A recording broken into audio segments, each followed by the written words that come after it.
like to know what you're going to do when you retire from boxing. When he retires? When I retire from boxing, I really don't know. I want to say something right here. You all this might make you all think. Life is real short. So you add up all your traveling, add up all your sleeping, add up all your school, add up all your entertainment, you've probably been half your life doing nothing. So what am I'm 35 years old. 30 more years, I'll be 65. We don't have no more influence. We can't do nothing much at 65. Your wife will tell you that. So what I'm saying, when you're 65, ain't too much more to do. So did you know I'll be 65 in 30 more years? In those 30 years, I have to sleep 9 years. I don't have 30 years of daylight. I have to travel back to America, take 6-7 miles. All my traveling, probably 4 years of traveling in the next 30 years, about 9 years of sleeping, television, movies, entertainment, about 3 years of entertainment. Out of 30 years, I might have about 16 years to be productive. So it's how we can all break individual lives down. What am I going to do in the next 16 years? What's the best thing I can do? Get ready to meet God.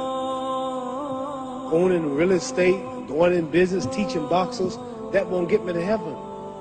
How many here believe there's a supreme being, believe there's a God?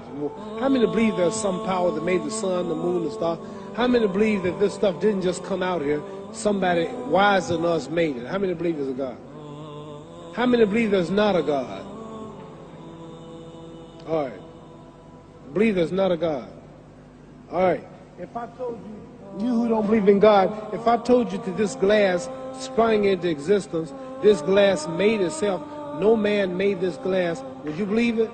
Would you believe I just told you this thing made itself? No. When I tell you, you wouldn't believe it, right? No, somebody's doubting it, yeah, so I'm giving you the answer. She wouldn't believe it.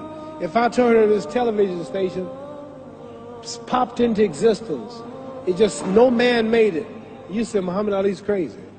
All right. Well, if this glass can't make itself, if I told you those clothes you have on wove themselves, nobody created them, those clothes made themselves, you wouldn't believe it.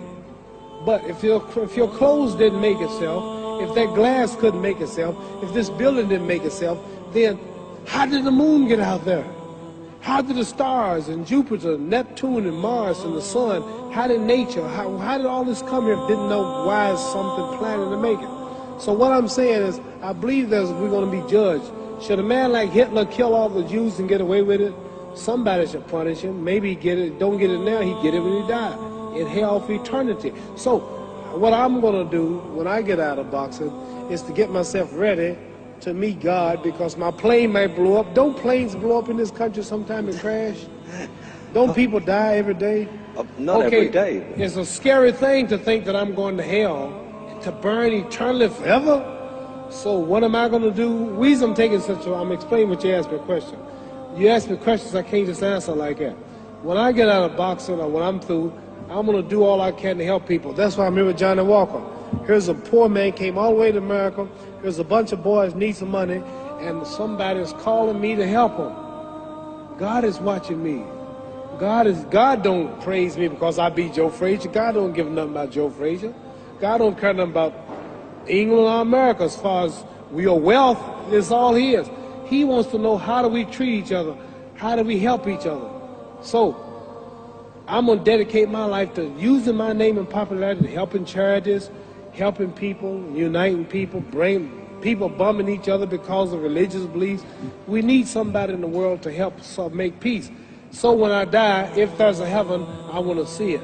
Because we live how long? 80 years? The odds are everybody in this room, some of you are going to be dead 20 years from now, some of you are going to be dead 50 years from now, some are going to be dead 30, and some are going to be dead 60, 70 years from now. We all going to die soon. And if you live to be, say, 125 years old, which we don't do, right? Let's say we live to be 250, and you can have sex for 145 of those years. You're going to come to the end after that. So we don't have it about 80 years on earth. This is a test to see where will we spend our life in heaven and hell. This is not the life now. Your real self is inside you. Your body gets old. Some of you go to look at the fridge, you don't have no teeth. Your hair is leaving you. Your bodies get tired, but your soul and your spirit never die. That's going to live forever. So your body is just housing your soul and spirit. So God is testing us on how we treat each other, how we live, to see where our real home be in heaven. So this physical stuff don't last for so long. So my car, this building is going to be here when the man who built it dead. There have been many kings and queens of England. They're all dead. After this one is gone, another one will come. So we don't stay here. We're just trustees. We don't own nothing.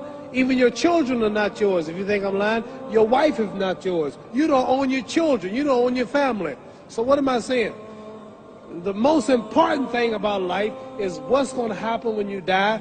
Are you going to go to heaven or hell? And that's eternity. How long is eternity? Let's imagine. Take the Sahara Desert. There's a lot of sand on the Sahara Desert, right? Then imagine that one grain of sand represents 1,000 years, and when you in hell burning, when you die and go to hell, you're going to burn forever and ever, no end. How long is that? Give you an idea how long eternity is. Take the Sahara Desert, and I told you to wait 1,000 years. And every 1,000 years, I want you to pick up a grain of sand until the desert is empty. Okay, wait 1,000 years, pick up the first grain. Wait another 1,000 years before you get the next grain. Keep that up until there's no more sand in the desert. Whew. You know how long America's not but 200 years old. We got 800 more years to go before 1,000. So it just scares me to think that I'm going to die one day and go to hell. I'm on an airplane that might blow up. I'm always traveling. And to go to hell and God is going to judge my soul. The police, I might kill people. I might rob people. The authorities might not catch me. The FBI, Scotland Yard might not catch me. But when I die, somebody's watching me and keeping count. And I can't get away. And I'm going to burn forever and ever and ever. I'll go to heaven. So what am I going to do when I'm through fighting? I only have 16 years to be productive. Get myself ready to meet God and go to the best place. Don't that make sense? Thank you.